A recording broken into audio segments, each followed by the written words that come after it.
पूज्य स्वामी राम सुखदास जी महाराज से एक बार एक साधक ने प्रश्न किया कि स्वामी जी, नाम जप में मन नहीं लगता, भजन में ये मन लगता नहीं है, भगवान में इस चित्त को कैसे लगाएं? कैसे सतत राम राम राम राम की रटना मुझ जैसे जीव की जिह्वा से भी लग पाएगी? जय श्री हरि। पूज्य गुरुदेव के चरणों में बारंबार प्रणाम। पूज्य स्वामी जी ने जो प्रश्न का समाधान प्रस्तुत किया, एक लेख के माध्यम से उसे आप और मैं श्रवण करते हैं और इसे अपने हृदय में धारण करते हैं, क्योंकि आप और मैं भी सामान्य जन हैं। आपका और मेरा मन भी बार बार संसार की ओर चला जाता है। आइए स्वामी जी की कही बात को शिरोधार्य करते हैं और राम राम जप कर अपने जीवन को सार्थक बनाते हैं। स्वामी जी कहते हैं, भगवान सार बात बताते हैं गीता में कि मेरे में चित्त वाला हो जा, आज्ञा दी प्रभु ने। दो बात की आवश्यकता है, एक तो विघ्नों का नाश और दूसरे भगवान की प्राप्ति। मानो बीच में आने वाले बाधाएं भी हट जाएं और हमारे कार्य की सिद्धि हो जाए। तो दोनों बातों के लिए भगवान कहते हैं कि जो मेरे में समस्त गुण दोष को अर्पित कर देता है, मुझे ही भजता है, मेरे में चित्त को अर्पित कर देता है, उसे मैं प्राप्त हो जाता हूँ। मेरे प्रसाद से तर जाता है वह जीव, विघ्नों से तर जाएगा। मत प्रसादात, मेरी कृपा कैसे प्राप्त हो, भगवान की कृपा कैसे मिले? तो कृपा के लिए प्रभु ने कहा कि मेरे में चित्त लगाया जाए, प्रभु में चित्त को अर्पण किया जाए। एक जगह गीता में भगवान कहते हैं कि मेरे में चित्त वाला हो जाए तो समस्त विघ्न समाप्त हो जाते हैं। भगवान में चित्त लगाने से सब काम ठीक हो जाए, बाधाओं का नाश हो जाए, तत्व की प्राप्ति हो जाए। पर भगवान में चित्त लगे कैसे? बात, प्रश्न तो यही है, समस्या तो यही है कि इस चित्त को कैसे लगाया जाए प्रभु में। स्वामी जी कहते हैं कि किसको कहते हैं प्रभु में चित्त लगाने को? साधारण रीति से तो ये समझ में आता है कि चित्त से केवल भगवान का ही चिंतन हो और कुछ भी चिंतन न रहे, ये मत चित्त है। ऐसा यदि हरदम ही भगवान में रहेगा तो खाना पीना, उठना बैठना आदि कैसे होगा, व्यवहार कैसे होगा? गृहस्थ में रहते हुए काम धंधा करना पड़ता है, दुकान का काम है, खेतों का काम है, लेन देन है, सब प्रकार के धंधे करने पड़ते हैं जीव को। तो यदि केवल भगवान का ही चिंतन होता रहे, चित्त हरदम भगवान में लगा रहे, तो खाना पीना मुश्किल हो जाएगा, काम धंधा तो दूर रहा। तो किस प्रकार भगवान में चित्त लगा रहे? तो दूसरी कोई बात होनी चाहिए, कोई फॉर्मूला होना चाहिए। स्वामी जी कहते हैं, दूसरी बात की याद ही ना आवे तो क्या अर्थ है भाई? जैसे लोभी होता है, लोभी का धन ही इष्ट होता है, लोभी के मन में रहता है पैसे किस तरह पैदा हो, उसका इसमें एक विचार रहता है, ऐसा होने पर हरदम वह पैसों का ही चिंतन करता हो, ऐसी बात नहीं है। परंतु वह पैसों का नुकसान सहन नहीं करता, किसी भी समय पैसे नष्ट नहीं करता। अचानक भी पैसों का नुकसान हो तो वह सह नहीं सकेगा और ऐसा काम करेगा नहीं जिससे पैसों का नुकसान हो जाए। जान करके तो करेगा ही नहीं, करे लाभ के लिए और नुकसान हो जाए, ये बात अलग है। स्वामी जी कहते हैं, अपनी तरफ से पैसों का नुकसान वह सह नहीं सकता। अत्यंत लोभी है, वह क्या करेगा? वह पैसों में चित्त वाला है, कुटुंब में मोहित होता है, कुटुंबी रहता है, कुटुंब के नाश को सह नहीं सकता। अपने आप हो जाए तो बात अलग है। ध्येय उसका होता है कि वह ध्येय में बाधा न पड़ने जाए, ध्येय की सिद्धि ही किसी तरह से वह करता रहता है। पैसा ही कमाना जिस काम से हो, रात दिन पैसों का काम में लगा रहता है, वह दूसरी बातों को व्यर्थ समझता है। चाहे भगवत संबंधी बात कह दो तो उसको सुहाएगी नहीं, उसके लिए तो वह बात पैसा मिले, यही ध्येय है, यही लक्ष्य है।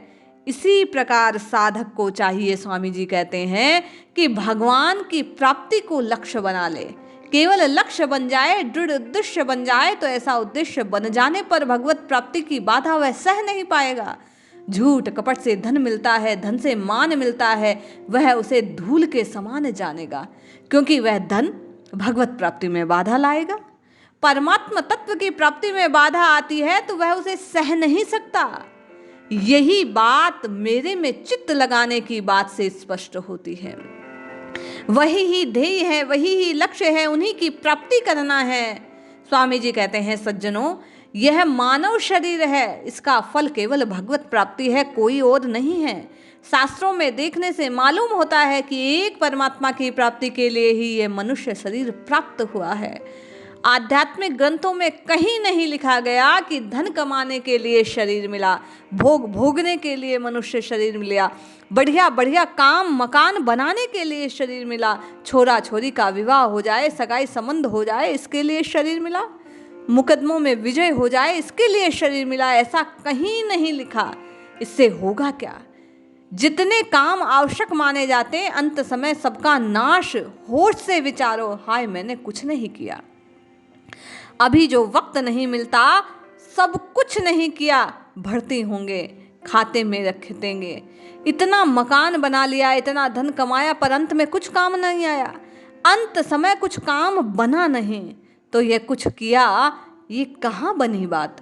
जिन कामों में रात दिन समय लगाया, समझते हैं कि खूब अच्छा काम कर रहे हैं, बड़ी उन्नति है, परंतु वे अंत में कुछ काम नहीं आएंगे। और भजन स्मरण किया है, आध्यात्मिक उन्नति कर ली है, वह महाराज यहाँ भी साथ रहेगी और मरने के बाद भी साथ चलेगी। धन के लिए झूठ कपट किया, इसमें धन तो यहाँ रह जाएगा, पर झूठ कपट का पाप साथ चलेगा। पूज्य स्वामी जी कहते हैं, यह पाप साथ चलेगा और धन रह जाएगा, फिर भी उसी में लगे हैं, ये आश्चर्य की बात है। उसके साथ में बढ़िया चीज है, उसको तो लेते नहीं, लेते हैं तो साथ चलता नहीं, धन साथ रहता नहीं, घर जमीन साथ रहती नहीं, कुटुंब साथ रहता नहीं, पर उसके लिए रात दिन उद्योग करते हैं।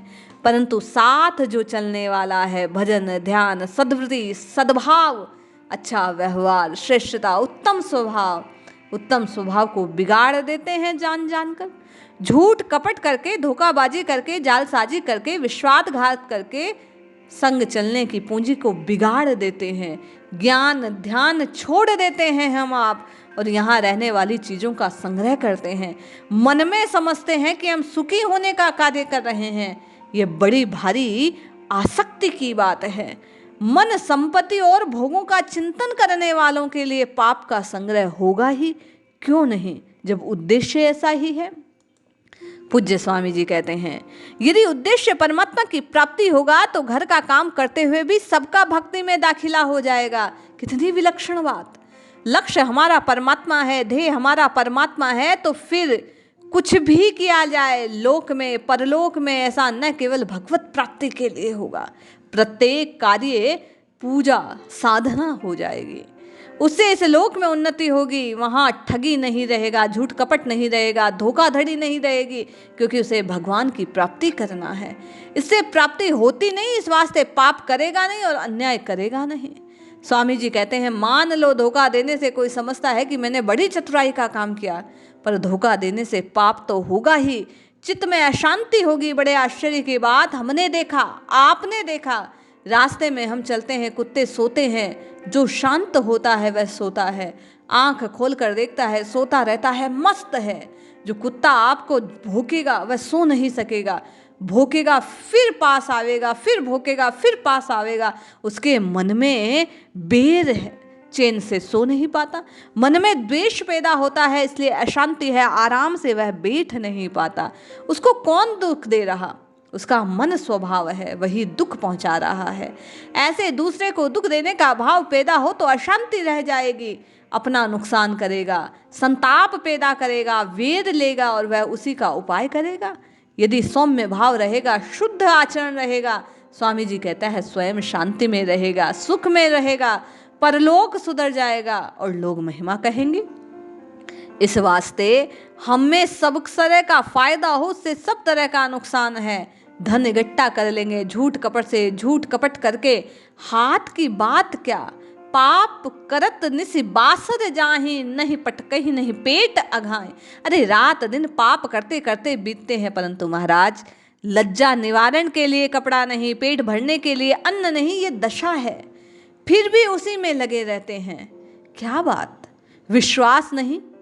पूज्य स्वामी जी कहते हैं, इस वास्ते सज्जनों एक ही खास बात है, व्यवसायित्वा बुद्धि के रहते उस कुंद उस कुरु नंदन, उस ब्रज नंदन, उस रघुनंदन को आप और मैं याद करते रहें, उसी परमात्मा की प्राप्ति में उसी की ओर चलना प्रारंभ कर दें। हर बाधा सहते हुए भी वहीं जाएं। ऐसा निश्चय होने पर बाधाएं भगवान स्वयं दूर कर देते हैं। थोड़ा सा आप विचार करो, आपके भरोसे का नहीं हो सकता। आप भी उसकी रक्षा करते हो, आप उसका कायदा रखते हो, तो फिर ऐसे परम दयालु परमात्मा के भरोसे रहेगा, भजन करेगा, तो क्या वह परमात्मा आपकी और मेरी रक्षा नहीं करेगा? बड़ी भारी रक्षा करेंगे। हम समझ भी नहीं सकते इतना काम भगवान करते हैं या नहीं करते, इसकी परवाह करके जगह जगह आपकी रक्षा करते हैं। वह विश्वन्मन, वो सबके स्वामी, सबके दाता, विश्व का भरण पोषण करते हैं, तो क्या वे आपके और मुझ जैसे भक्तों की उपेक्षा करेंगे? अरे जो सेवा करता है, जो नहीं भी करता, वे उसके भी संरक्षक हैं, वे सर्व समर्थ हैं। वे क्या आप और मैं जब उनका आश्रय लेकर बैठेंगे तो वे क्या आपकी और मेरी सहायता नहीं करेंगे? पूज्य स्वामी जी कहते हैं, इस वास्ते एक विचार हो जाए तो निहाल हो सकते हैं आप, मैं और समस्त साधक। इस रास्ते पर आने का विचार होते ही सुखी होने का आप और मैं जीवन में सुख की ओर बढ़ने लगते हैं। अम्बरीश राजा था, दुर्वासा ऋषि थे, धोखा देने आए। एकादशी व्रत के पालने में गंगा जल तुलसी चन्नामृत ले लिया। दुर्वासा ऋषि आकर बिगड़े। वह साथ छोड़ता है बेचारा, हाथ जोड़ता है। दुर्वासा नाराज है तो सुदर्शन भगवान ने उसके पीछे लगा दिया। अपने भक्त की रक्षा के लिए शंकर ब्रह्मा सबके पास गए, लेकिन दुर्वासा जी की रक्षा किसी से नहीं हुई। तब आकर उसी अम्बरीश के सामने कहा कि आप रक्षा करो। आपके कहने पर भगवान इस सुदर्शन को वापस बुला लेंगे। भगवान ने कहा कि मैं अपने भक्तों के अधीन हूँ। अम्बरीश ने जब कहा प्रभु आपके ही ये, आपके ही मैं, आप सबकी रक्षा करने वाले हैं, तब भक्त के अधीन भगवान ने उस सुदर्शन को वापस लिया। ऐसे अद्भुत हैं भगवान। वही अम्बरीश कर सकता है, मददगार बन सकता है, उसी प्रकार आप और मैं भक्त बन जाएं तो आपकी और मेरी बात को मानने के लिए भगवान सृष्टि के नियमों को बदल सकते हैं। धन, वैभव, स्त्री, क्या चीज, परलोक में कुछ ऐसा नहीं, लोक में कुछ ऐसा नहीं, स्वामी जी कहते हैं, जो प्रभु की दया से आप और मैं प्राप्त ना कर ले। मैं भगवान का हूं केवल ऐसा मानता है जो मेरे परायण हो जाता है, जो सब कुछ छोड़कर मुझको लक्ष्य बना लेता है, ऐसे को मैं कैसे छोड़ सकता हूँ? ये भगवान की प्रतिज्ञा है, स्वामी जी कहते हैं। इसलिए आप और मैं स्वामी जी के कहे अनुसार बारंबार प्रभु से प्रार्थना करें। रघुनंदन से, यदुनंदन से कहते रहे, हे नाथ मैं आपको भूलूं नहीं, हे नाथ मैं आपका हूँ, मैं आपको भूलूं नहीं, मैं आपका हूँ, आपको भूलूं नहीं।